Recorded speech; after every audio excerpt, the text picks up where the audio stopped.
once we do, you'll see. Everyone, welcome to my channel. It's near the entrance. If it's close to the eardrum or closer to the eardrum, we reference that as medial, so it's further away. This plug is strongly attached to the base of the ear canal, so I'm just using a standard Zollner suction probe just to wriggle this, trying to detach it from the floor of the ear canal. And I do eventually remove this in a large plug. And once we do, you'll see the patient has been using a lot of drops, and the drops has seeped through this plug of wax and collected in the ear. So behind this plug of wax is some puddle of, I think they were using some olive oil, and that also caused the skin at the base of the ear canal to become very wet, and it needed to be removed. There was also a bit of drops that settled on the eardrum itself, and although when we removed this skin plug and keratin plug that you're seeing here, the patient did still remark that they still felt blocked, and that's because the eardrum itself was coated. It had a layer of oil that was sitting on it. So there's that plug, and when we re-enter, you see all this wet skin, keratin. I'll have a better view of it in a moment. Whilst you're watching this, I'm just going to go through some of the Q&As from the last two videos, and as you can see at the bottom, that's that dead skin. It's a collection of oil, and I'm just going to mop it up using suction. We're going to use also a fine end gauge in a moment to remove this delicately off the eardrum and the ear canal wall. The priority here is to avoid or to minimise contact with the canal wall because it can be uncomfortable. The patient's ear canal is quite bendy and twisty, so the second bend is quite prominent. So the endoscope is actually facing straight into the ear. You can see the eardrum itself, it's to the left, so we're going to have to accommodate for that bend, and you'll see that in a moment when we remove it, that eardrum will come in focus, it will be in the middle of the screen, and we can delicately remove the oil, including off the anterior recess and inferior recess. So the inferior recess is a little basin at the bottom of the eardrum, and the anterior recess is a part of the eardrum that's hidden by the front part of the ear canal, and in the case of the left ear, it's the left-hand side of the ear canal, so just to the left there's a little trench, and that's known as the anterior recess. So let's go through some of the questions. So I'm firstly going to answer some questions from video 901. Someone just made a comment. You can see that I'm working more with forceps. Yeah, I think that's a correct observation. I think in the last year or so I'm definitely using the forceps a lot more in my procedures at the right time, of course. Another question is, have you ever treated family members? Yes, I've treated quite a few actually. I think video 899 was actually of a friend. Someone asks whether Otomize can be used during pregnancy. So I'm not a medic, so I don't want to give it, or a pharmacist, I don't want to give the wrong advice there, but I did do a quick Google search, and it's advised against actually using Otomize during pregnancy. But always just confirm that with GP or pharmacist. Let's just see which other questions. Someone asked why I started to number the videos on YouTube. So when I first started uploading videos on YouTube, I didn't think there were going to be that many or there'd be that much interest in them, but of course the numbers grew, and there were so many videos that someone actually suggested it that I number the videos, so it just keeps them all in order, and people can always refer back to certain videos in the future. So I hope that answers that. So you can just see there, the eardrum's fully visible. We're just going to try to mop up as much of this dead skin off the canal wall. I think this dead skin is probably wilted because of all the drops. They had been using drops for a couple of weeks. So I'm just going to go through. Another question is, why do you not start cleaning from the outer edge to the inside? So I believe on that video I did. Sometimes I like just going through to the centre, the core of the wax, because even if we're not unable to remove the whole wax during the procedure, as long as I can alleviate the patient's symptoms and allow some air to enter through the wax or through the skin to the eardrum, the patient's symptoms are at least alleviated. And in some cases, which are going to be really complex, I just try and make a little hole through the middle of the wax if possible, and so at least the symptoms are alleviated. But most typically, I do think I remove the wax off the canal wall to detach it around the edge. Some parts of the ear, due to the anatomy, it's difficult to gain access some parts, so it may be that we peel off the wax or skin off some parts of the ear canal around the edge, but the remaining bit is a bit more complex.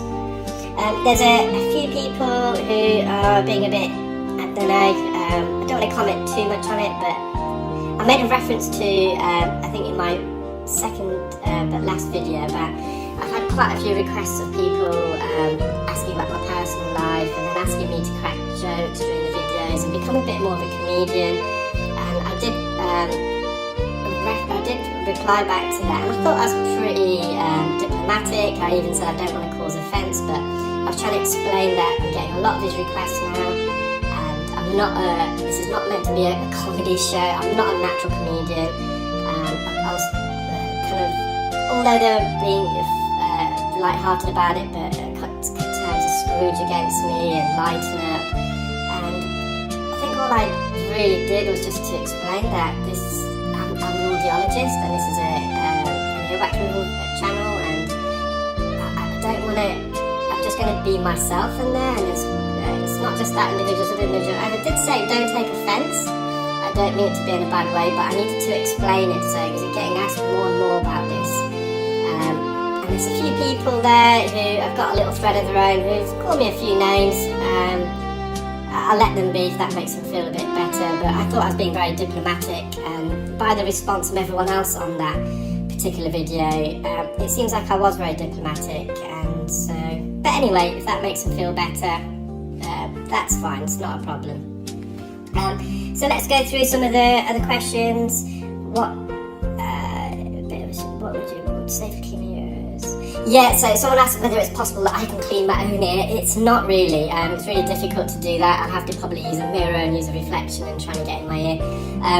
My colleague, Mr. Rajali, is an ENT surgeon. I don't have waxy ears, but if I do have waxy ears, and around 3.5 centimetres from the tip of the suction probe, there's a bend, and that bend is around 30 degrees, which correlates actually to the upwards trajectory and incline of the ear canal. With the wax, it's a bit stodgy, so it's hard to get a suction grip. So you can see I've just gone in with the St. Bart's ear hook, and I went across the posterior canal wall, so the back part of the ear canal, and then drew the hook inwards, managed to latch on some of the wax and keratin by rotating the tip of the hook into the cord and slowly bringing it out. And just going back in now with the Zollner suction probe. So the top part of the ear canal is quite clear, but this plug of wax skin is running along the base of the ear canal. And here I'm just trying to elevate it, lift it off the canal wall where it's attached. There's a skin adhesion. You'll see the skin adhesion there. It's enveloped the plug of wax, but it's also adhered itself onto the ear canal wall. And it's quite a sticky skin adhesion, this. You can see it's quite stretchy, the wax and keratin as well as I'm suctioning. So I've just put a squirt of olive oil, spray into the ear. This is designed just to help me get a more of a suction grip, so it changes the consistency of this plug of keratin and wax from a stodgy consistency to a bit where I can, a bit firmer really, where I can get a substantive suction grip with the suction probe. And I'm just wriggling this upwards and downwards, just trying to mobilise it. Now because this patient's ear is quite twisty and there's a narrowing deeper in the ear, this plug has got trapped. So you can see here, the endoscope is going directly into the ear canal, but the ear canal actually veers off to the left quite sharply around the second bend. And it just gives you an idea of the anatomy of this patient, and they are prone to getting wax buildup. They actually wear hearing aids as well, and they attended today and the hearing aids with whistling feedback in, and that's because if you've got a lot of wax in the ear, the hearing aids amplify sound into the ear, and that sound bounces and reflects back out of the ear. That amplified sound re-enters the hearing aid microphone, which means the hearing aid will re-amplify it.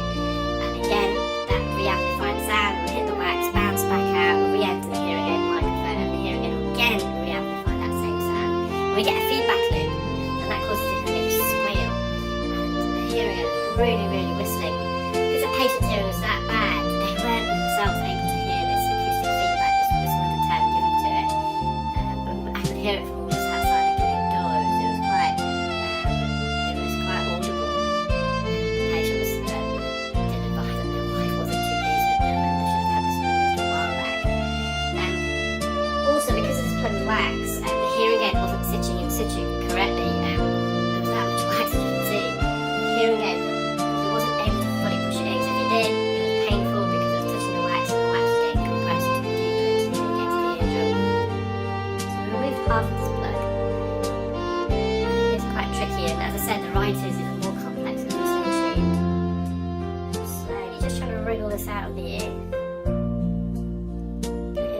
lodged very deep in the ear.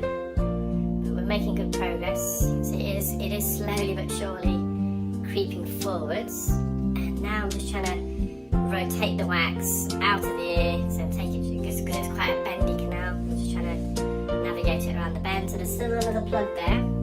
And this main plug of wax was attached to this inner core of the wax, and that's why it was hard to remove, because this is quite lodged. And in the end, it was that lodged that earlier piece of wax that I removed detached itself from this plug. Again, I'm just trying to manipulate it out of the ear, across the bends. This is trapped at the first bend, but second junction.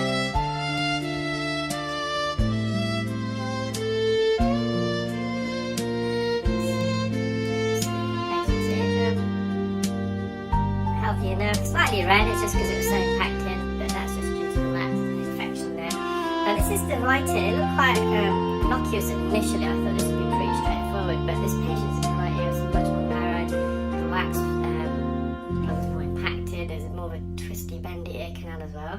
So I started off with the Zollner suction probe. I can only just insert the suction probe into the ear canal. You can see there's very little room for manoeuvre there. Just trying to lift this upwards.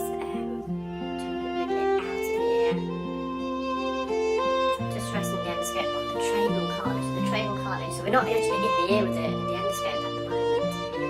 The tragal cartilage is the small triangular piece of cartilage just outside the entrance of your ear. Some people can have tragal piercings there. So just angling the endoscope towards the entrance of the ear, resting it gently against the tragal notch. Sorry, against the tragus. The tragal notch is just below it. Below the tragus cartilage, you'll see there's a little, so it's almost at the bottom of your ear. Rim there, call that the intertragal notch.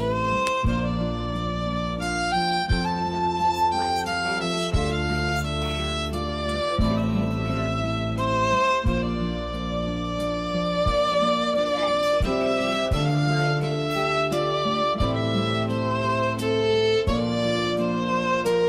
So I'm just stretching the ear open. Now the endoscope is in the ear. We're just into the entrance of the ear, and I'm using the endoscope to stretch the ear open to the left.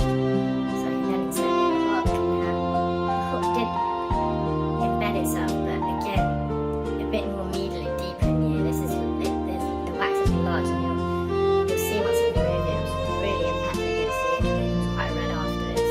And the patient did find this ear slightly uncomfortable, just because the surface of the wax was quite rough, and as I was moving it forward, it was rubbing against the ear canal wall.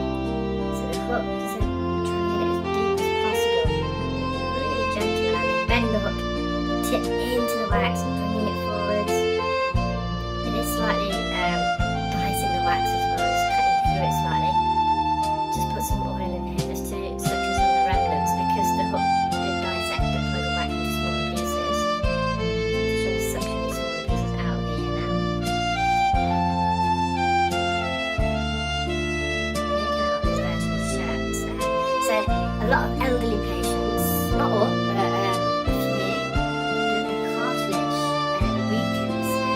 The outer third of the ear canal is made of cartilage, the inner two-thirds is made of bone. The cartilaginous portion, as we get older, it's just like the tip of our nose, it can weaken, and then gravity takes its toll. It can cause it to collapse and come downwards. So quite often the posterior canal, or the back part, because it extends a bit further without any support compared to the anterior, the front part of the ear canal wall, it can collapse across, which closes the entrance, and that is another potential reason as to why elderly patients with narrow ears get wax buildup, because the wax is no longer then able to naturally migrate out of the ear because the entrance is shut. So this is literally just at the entrance, and I'm just trying to squeeze this through. But once we enter the ear, it does widen, so again, not only the patient got a narrow entrance, the ear canal is quite bendy, and it also protrudes back outwards. So we got the plug of wax that I'm trying to remove, and the entrance is significantly larger than the entrance, which can cause a bit of a dilemma. So again, there's a little gap at the top here, back in the hook. I'm just trying to roll this forward now. Just trying to dissect it in the middle. Pull this forward so I can chunk out there.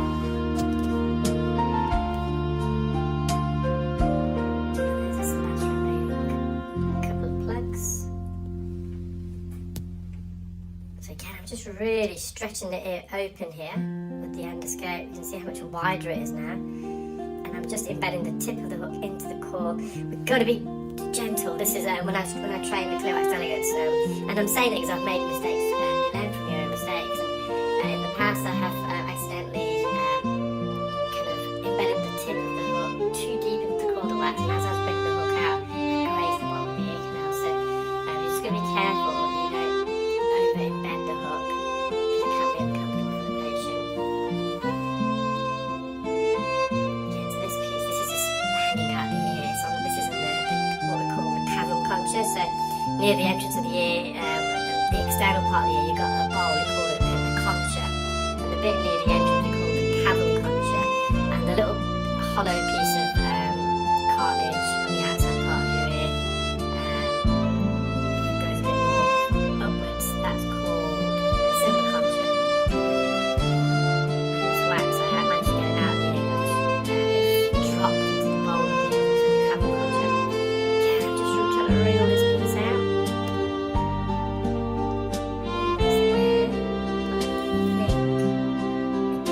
Memory serves me correct. I'm going to resort to the hook at the moment.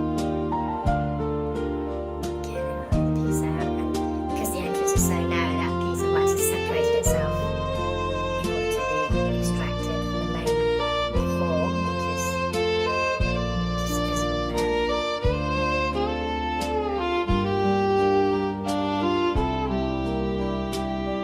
just inserting the hook horizontally, you can see just rolling it forward, using the tip just to bring it forwards.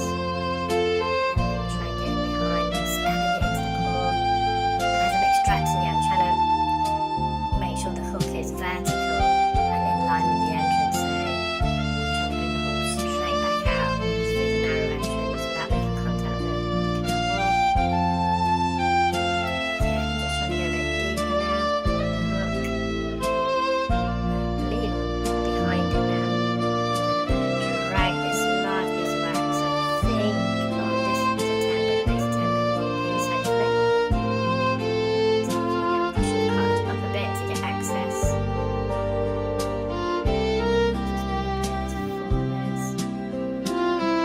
This last piece is quite dark, so it's been there for a while, it's oxidised. Now this patient's eardrum's nice and, well, it's visible.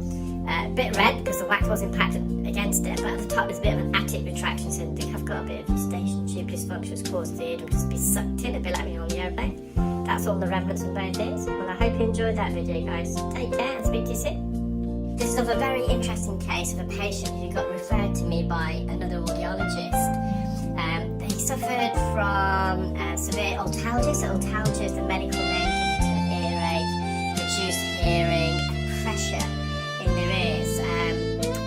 The onset of their symptoms was a couple of months ago, if not slightly longer, and they went to their GP who advised that they've got wax, and then they decided to go somewhere local to them to have it cleaned privately, to have the wax, what they believe to be wax, removed privately, and went to an audiologist who actually watches my videos, and I know the audiologist is very keen to be notified by the patient as and when I upload this particular video, because they're very interested to see how I managed to remove this. Now, the patient over the course of 7 weeks went on I believe on a weekly basis to the audiologist, and because they found it so difficult to remove and it was really uncomfortable for the patient, and in between each of these 7 visits on a weekly basis, the patient was advised to use drops. I think the patient used all comparative drops, so it was Earol, Solonivore spray, sodium bicarbonate drops, Otex, but in the end they weren't able to remove this blockage, and the audiologist advised the patient to come visit myself, and they said that they follow my YouTube channel, and so the patient did their due diligence, attended. Now the patient themselves is very sceptical that I'll be able to remove this in one visit, just because of how much difficulty the audiologist found when they attempted to remove it. And despite knowing my credentials and knowing that obviously I do train people in this and I'm kind of renowned for what I do, but they were very sceptical. Now the eardrum was actually partially visible, and it was just the blood was still surrounding the canal wall.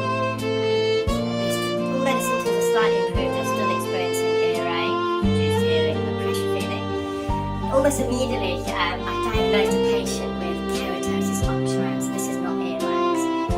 Keratosis obturans, for those who have not watched my videos before, I have got a playlist on keratosis obturans. I'm going to add this to that playlist on my YouTube channel. So if you're not watching this on YouTube, you're watching it on a different platform, if you visit my YouTube channel, if you just type in on the search the Hair Clinic or the Wax Whisperer, you should come to my channel, and from there you can view all my videos, but also specifically on keratosis obturans. You can see what we're dealing with when we have patients who arrive with keratosis obturans. So what is keratosis obturans? The ear canal, just as I explained in my video yesterday, so the ear canal and the outer layer of the eardrum is composed of a layer of skin. This skin, as it dies in the majority of people, it sheds and migrates sideways, almost like a conveyor belt out of the ear. So the ear self-cleansing all the dead skin as it dies, instead of just falling off in the ear canal and blocking one's ears, the ear has evolved in the millennia to naturally shed and get rid of the skin that lines the ear canal once it's died and shed it, just by migrating sideways. As I explained, a bit like a conveyor belt, almost like a snake skin. And it comes out in little bits of skin that die and shed on the eardrum. It takes around 10 months on average for that to migrate out of the ear. However, in some people the skin fails to migrate and you get a collection of dead skin in the ear, and it forms into a plug. And this plug of dead skin can get bigger. Imagine a rubber ball in your ear just getting expanding to the point where it can actually start to widen and erode your ear canal. And that is not going to be a pleasant sensation. That can be really uncomfortable. And you get different grades of keratosis obturans. Grade 1, which is the mildest form, to grade 4, where the ear canal is so widened where the ear canal, it's almost like you've had a mastoid cavity. So a mastoid cavity is a surgery that's performed whereby the bone behind your ear canal is drilled out, it widens it, it almost enlarges the ear canal by 3 or 4 times, and that's the most severe case. And this plug of skin typically happens medially, so the bony part nearer to the eardrum, and it can be one of the most difficult things to remove for a number of reasons. First of all, one of the main landmarks of keratosis obturans is pain. Patients attend with pain. A really uncomfortable sensation this is. Now, as an audiologist in the UK, we don't use any anaesthetic. So there's no lidocaine, so local anaesthetic, which is what ENT will be able to potentially use. Sometimes these procedures are actually performed under general anaesthetic because it can be that uncomfortable for the patient.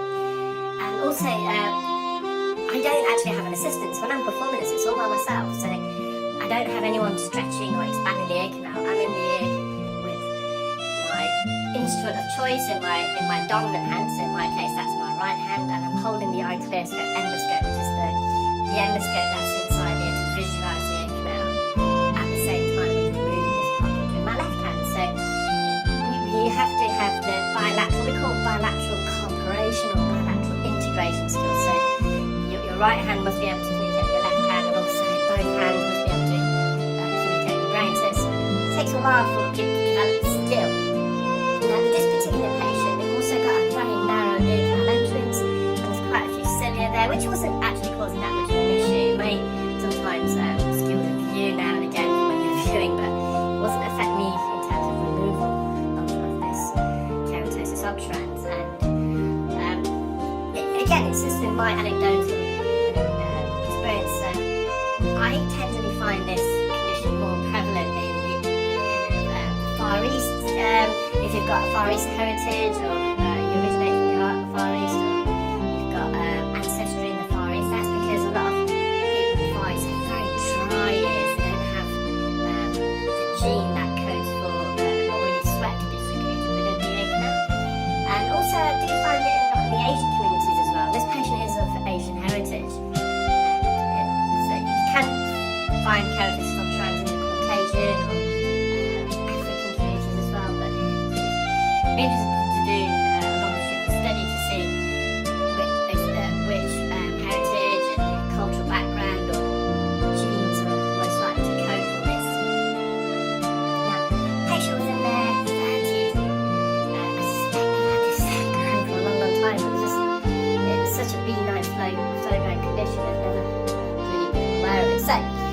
just to recap what we've done in the last 4 or 5 minutes here, I've used a suction probe to try and lift this dead skin as much as away from the canal walls as possible.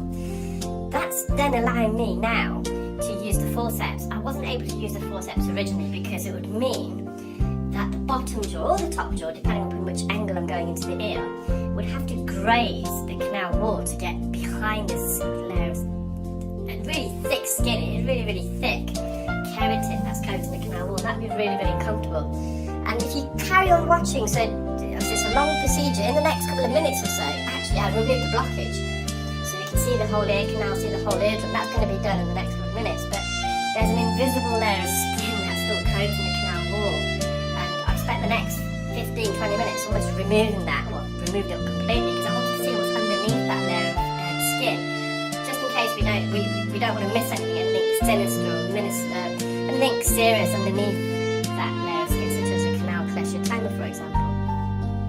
And near to the end, I actually do catch the patient. So whenever we train our ClearWax delegates, one of the things I always explain to the patients, or to our delegates, should I say, be really, really careful when you're using any instrument, but particularly forceps and ear hooks and Jobson's horns deep in the ear, on the bony part, because the skin that lines the bony part of the ear canal is so thin, it's so delicate, it's less than 0.1 millimeters in thickness. You can imagine that. So it's not 1 millimeter thick, it's 1/10 of a millimeter thick, and probably less than that.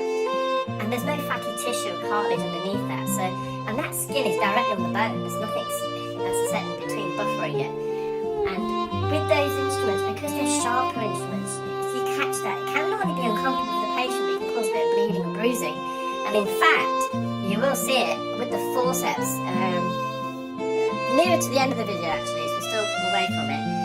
As I was going in with the forceps and trying to grab some dead skin, the tip of the forceps is a bit pointed, it's a bit sharp, and I actually do slightly catch the patient's anterior canal wall near the eardrum on the left-hand side of the ear. And there was a bit of bleeding there, but the patient themselves didn't actually notice it, thankfully. But we showed them obviously what happened, just advised them to avoid any water. And by the end of the procedure, it clotted over by itself, and it healed, and it was fine, and it wasn't a problem. So this is this remaining crusted, hard layer of dead keratin that I'm just trying to prise out from the ear canal. It's a bit more tricky because the entrance of this patient's ear was a bit to the lateral part, and the outer third was actually quite narrow. So here's the patient's ear canal. So the blockage is gone. You can see the eardrum, all that occluding dead keratin, that keratosis obstrucans has been removed. But you can see patches, but there's a bit of skin to the left of the eardrum where I'm going now. Now, again, if this is my ClearWax delegates, I'll just leave this, don't worry too much about it. But I just wanted to, as a preventative measure now, because this is going to be a chronic problem for the patient. They are going to have to come regularly to have this removed. And whilst the patient was there, I mean, I've had 7 weeks of this in their ear prior to coming to me, and I wanted just to make sure I'm very meticulous and get all of this skin, or as much as I can, as safely as possible, whilst they were here today. Travel along here as well, which actually shouldn't make a difference. It doesn't matter, irrespective of how far a patient travels to see them. Give the same treatment to everyone under the right clinical circumstances. So, this keratin I wanted to remove off the eardrum because I just wanted to make sure that they don't have a cholesteatoma for me. So, sometimes the eardrum can be sucked in at the top, they can have a retraction pocket. And dead skin, now this patient's got a dead skin condition, dead skin can collect in that pocket and form into a skin plug that grows into the middle ear and upwards towards the brain even, and it can get infected and it can be almost life-threatening. That it can cause meningitis and brain abscess, it can erode all the ossicles, it can erode the facial nerves, it can get Bell's palsy, it can also erode and cause disease of the organ of balance. So just wanted to clear that top part of the eardrum just to make sure there's no retraction pocket, which there's not. So this is just some skin on the roof of the ear canal, and also to the anterior portions and to the left. And again, to the naked eye, you would be quite surprised to see how thick this layer of skin is. It wasn't really visible. Again, all the way around on the right hand side is a layer of dead skin. Again, back up the roof of the ear canal. Again, I do encourage you to kind of stay right to the end, or fast forward to the end if you don't want to see all this skin peeling, because the final 10-20 seconds, you'll get a real good video image of the patient's ear anatomy, and you'll see all the bumps, all the craters, all the trenches, all the abnormalities of the ear canal, which you can probably get a gist of here, but once I peel all this skin that's coating it, it's a lot more apparent. So this skin, what's the best way to describe the consistency? It's in some ways hardened, but it's also very adhesive and thick and almost sticky in a way. It's got a lot of kinetic, that's the word I was looking for, kinetic energy. So you're really peeling it away. You can see I'm here, I'm at the base of the ear canal, and underneath here, you'll see a big crater once I remove this. This is where the keratosis obturans below has widened and expanded and eroded the canal wall. And the best way to describe it is when you're lifting it off the canal wall, you have to put so much pressure and have so much strength in your arm to lift, really peel it away. It's almost like a trapdoor that just wants to slam back down. That skin just wants to come back down again. So it's not a thin piece of skin that's just flopping around. It's really got a lot of strength to it, and it just wants to go back to its original position. So you have to apply a lot of force in the opposite direction just to peel it away. I wanted to avoid any drops if at all possible. I don't think I actually use any drops, partly because the patient's been using drops for the last 7 weeks. Also, I don't know what's behind and underneath the skin, this thick layer of skin that's coating the canal wall. As I said, it could also be a canal collector. Sometimes when you get a widening of the ear canal like this, that skin, as I said normally it would migrate, it forms into, it kind of embeds itself into an opening within the ear canal. It can disease that part of the ear canal, and again, canal collector is very rare, but it can start chewing away the flesh, the bone of the ear canal, and it can go towards the jaw, it can spread around the ear, the temporal bone, and again, it can be life-threatening. So we just want to, and if there is anything like that underneath the skin, I want to avoid any drops in there because it could exacerbate their symptoms. But sometimes you've got to balance it, and if it's really hard to remove, I do use a bit of, I'd rather use a bit of drops if necessary, just to remove the skin to see what's underneath. So, in a minute, I think I'm going to peel this away and see the widening of the ear canal, give you more of an appreciation of the widening, should I say, because you can probably already see it. It's a little trench here. This bit here is really hardened, so really pulling it away, lifting it off. It's almost like a thick glue underneath. So these adhesions, so the adhesion is when the skin is stuck to the canal wall, we call that an adhesion. And as you're pulling it away, it's almost like the skin is stuck on with a super glue, and it doesn't want to allow you to peel it.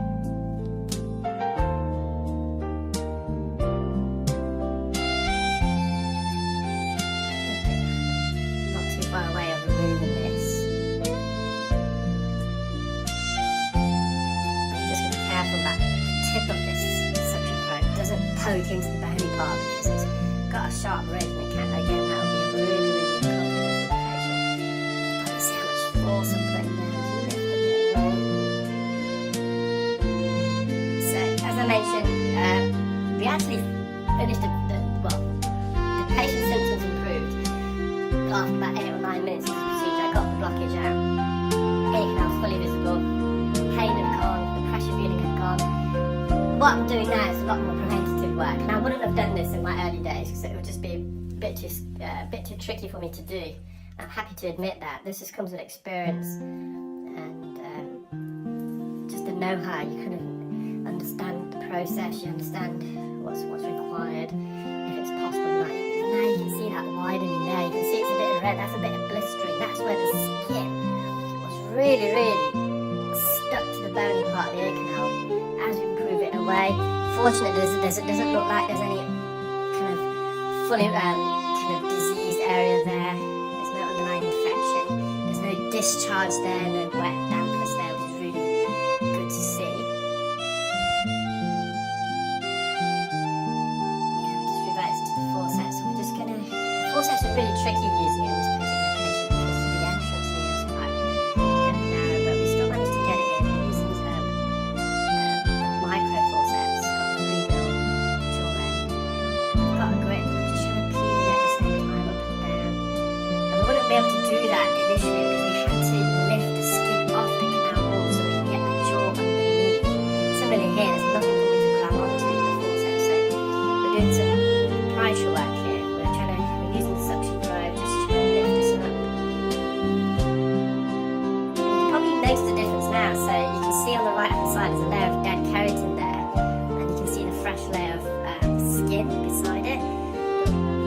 first removed that plug, that wasn't really visible to the naked eye. It's almost camouflaged. It's only now that I'm peeling away a lot of the skin, you can appreciate the undercoat, if you like, the next layer of skin that's growing.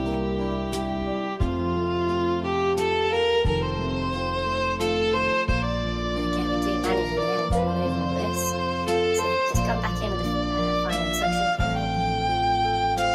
Just gently taking that. This is where the ear canal really widened. There's a large cavity on the posterior side, the back part of the ear canal. That's where this Keratosis obtrans has really done its menace, if you like. It's widened, expanded, so it's eroded the back part of the ear canal, also the front part. Sets in. Just going to be careful with the tip of it. And it's not yet, we're not far away, but you do see that I do catch it at the front part of the ear canal.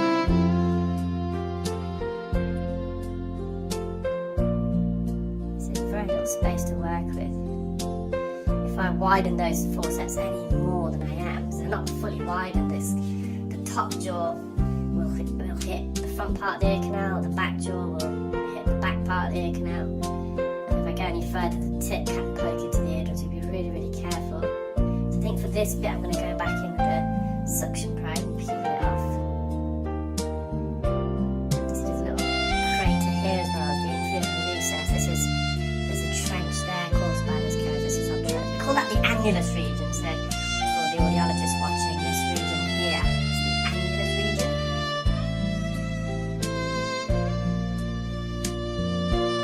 Quite often you can get a canal fechatoma forming in this part of the ear canal near the eardrum. You can see there's gentle rhythm movements when you're using the suction probe just to kind of detach the skin. This is a layer of skin on the anterior canal wall.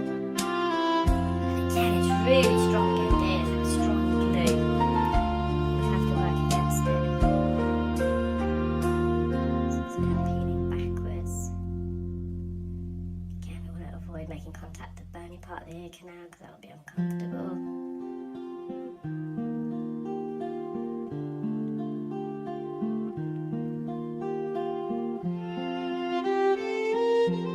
And this is all the bony part of the ear canal that we're working on. So just beyond these are hairs.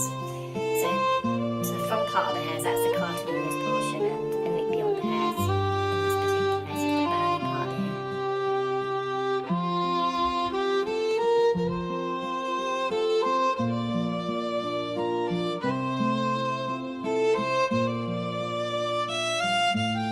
Again, I'm just lifting this off the canal wall, and I think this is the moment. In a minute, I'm going to use the forceps. I think this is the part where I do slightly catch. So we're all fallible, we're all human. It's just sit in a moment. There we are. Just catch it. Tip of it. Now the patient didn't flinch, didn't feel a thing. You see, it was still in the ear.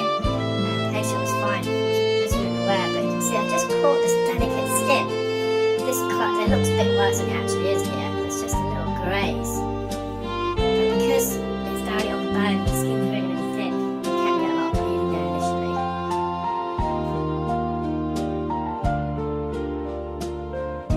It's already starting to cut. Sounds a bit odd, but this bit of bleeding here actually helped remove this piece of skin because it just softened it a bit. So without using any drops, it was like a natural lubricant, and it helped peel the skin away from the anterior recess. And in a minute, you'll see me actually remove the clotting, so it clots so quickly. And that, I go back in and I actually remove the clot, and it just subsides almost immediately. So I've decided to leave that area for a moment whilst the clotting occurs. I'm just going to hit, there's still a bit of skin here, you can see on the back part of the ear canal. So again, just trying to peel this away. And I am going to return to that bit, so you will see that again in a moment. You'll understand what I mean by the clotting that I removed. I'm so careful for reasons you've just seen. And I hope that's a good illustration. I often mention it in my videos that we need to be really, really careful. I'm trying to be always trying to be as careful as possible, but especially with the mechanical instruments. And that's in mechanical instruments, I think the ear hooks, obviously more much more likely to graze and catch the bony part of the ear canal. And that's quite often, despite some of the comments that I read, I try to avoid it wherever possible. Now sometimes it's not possible, we have to, if there's a clinical benefit, it's a risk-benefit ratio. Whenever you're doing procedures, if I've got a patient who's come in and there's only a teeny bit of wax, and they're saying that they can't hear and it's causing extreme pain, I know it's not the wax. So by performing a procedure, sometimes you can cause injury inadvertently. So I don't go on to straight away to the assessment to see what is causing it. Like, have they got otitis media? Have they got otitis externa? Have they got blocked eustachian tube? And if there's another valid cause for their earache, at least leave that bit of wax if it's non-occluding and it's not significant. You only want to perform procedures when there's a clinical need. Now in this case, because of the keratosis on shreds, they've had this blockage for such a long time, and it's already, the next layer of the keratosis on shreds is already forming.